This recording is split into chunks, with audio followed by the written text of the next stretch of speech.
Amin Romolana dengan NIM 90200124194. Di sini saya akan menjelaskan tujuan mempelajari bisnis, yaitu ada beberapa alasan utama mengapa orang tertarik untuk mempelajari dunia bisnis. Yaitu yang pertama,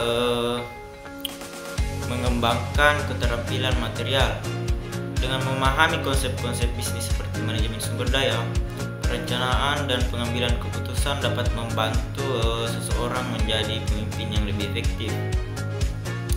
Kemudian yang selanjutnya, yang kedua, meningkatkan peluang karir. Dengan meningkatkan peluang karir, memiliki pengetahuan bisnis dapat membuka peluang untuk karir di berbagai bidang, baik di perusahaan besar, startup, atau sebagai wirausahaan. Kemudian yang selanjutnya, yang ketiga, yaitu mempersiapkan diri untuk berwirausaha.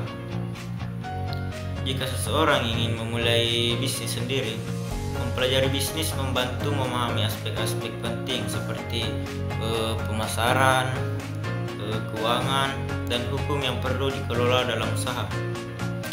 Kemudian selanjutnya, yang keempat, yaitu memahami ekonomi dan pasar.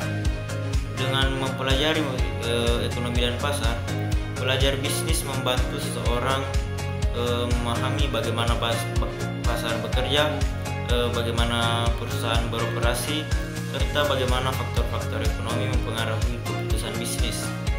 Kemudian selanjutnya, yang kelima, yaitu mengoptimalkan keuangan. Mengetahui prinsip-prinsip keuangan bisnis dapat membantu individu mengelola uang secara lebih efektif, baik untuk bisnis ataupun kehidupan pribadi. Kemudian yang selanjutnya, itu yang keenam, yaitu inovasi dan pertumbuhan. Dengan pengetahuan bisnis, seseorang dapat belajar tentang cara mengidentifikasi peluang, berinovasi, dan mengembangkan produk atau layanan yang lebih baik. Selanjutnya saya akan menjelaskan bisnis ekstraktif. Ya, adalah bisnis yang bergerak dalam jenis pertambangan atau penggalian bahan-bahan tambang. Contohnya pabrik semen, tambang timah, aluminium, tembaga, dan perum. Yang selanjutnya itu saya akan menjelaskan bisnis agraris.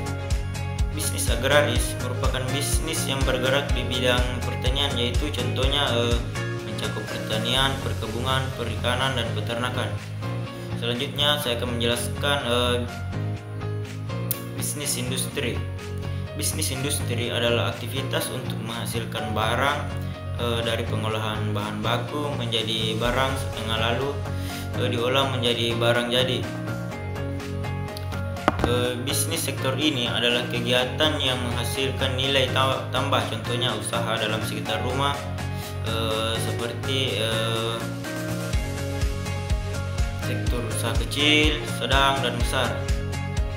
Adapun selanjutnya, bisnis jasa. Bisnis jasa adalah usaha yang bergerak di bidang pelayanan. Usaha ini memberikan layanan yang membutuhkan orang, contohnya bimbingan belajar, transportasi, hingga pelatihan. Selanjutnya, yang kelima, bisnis perdagangan. Perdagangan adalah bisnis kegiatan utamanya adalah melakukan transaksi jual barang atau memperoleh laba. Uang menjadi alat tukar dalam transaksi jual beli, contohnya adalah kios, toko kelontong, hingga distributor. Adapun yang keenam, yaitu bisnis pariwisata. Bisnis pariwisata adalah usaha memanfaatkan alam, tatanan sosial, adat, dan kesenian sebagai daya tarik untuk wisatawan. Contohnya bisnis pariwisata misalnya hotel, pemandu wisata, kuliner, dan bus pariwisata. Mungkin itu saja dari saya. Lebih dan kurangnya mohon dimaafkan. Assalamualaikum warahmatullahi wabarakatuh.